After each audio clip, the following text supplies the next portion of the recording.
Chris Thomas is showing us a close-up look at the devastation from the Dixie Fire. But we want to start tonight with ABC 10's Giacomo Luca, who talked today with a local business owner in Greenville. Giacomo. Well, Madison, you are looking at historic Greenville. This is what's left. As you take a look behind me, we see just walls standing in some buildings. I can count more buildings that are standing tonight than buildings that are not.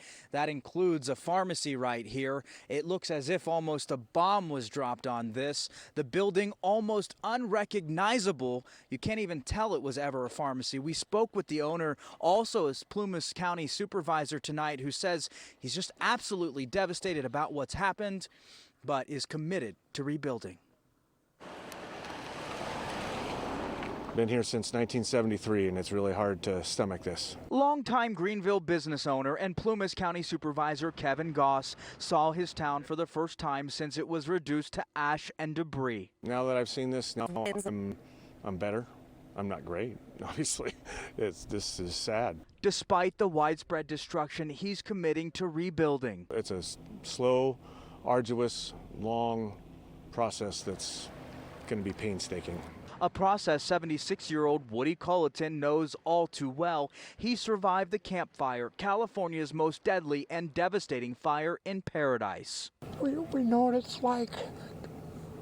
He's here today to offer support from his town, still rebuilding from the 2018 fire. Survivors there are collecting donations to send to a town that suffered a similar fate as theirs. The people that had to run from this fire like we did, it changes you.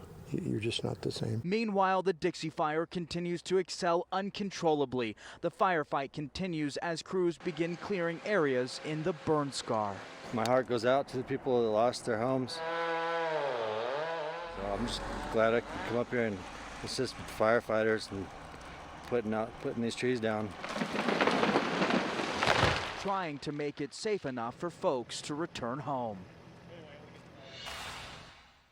Now, CAL FIRE officials say at least 4 people have been reported missing from this fire. As you can imagine, so many people had to evacuate in just a moment's notice, and many have not had contact with their neighbors since. They have many questions as to whether or not everybody made it out safe, and whether or not their homes are still standing, and when can they get back in. Supervisor Goss says he needs everybody to be patient tonight.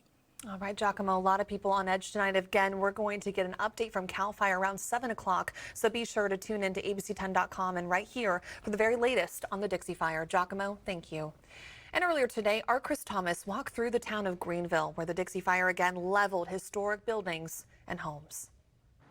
At every single corner, there is just so much devastation. For example, here is what is left of the Greenville Library. I want you to just take a look inside. It is heartbreaking. So much history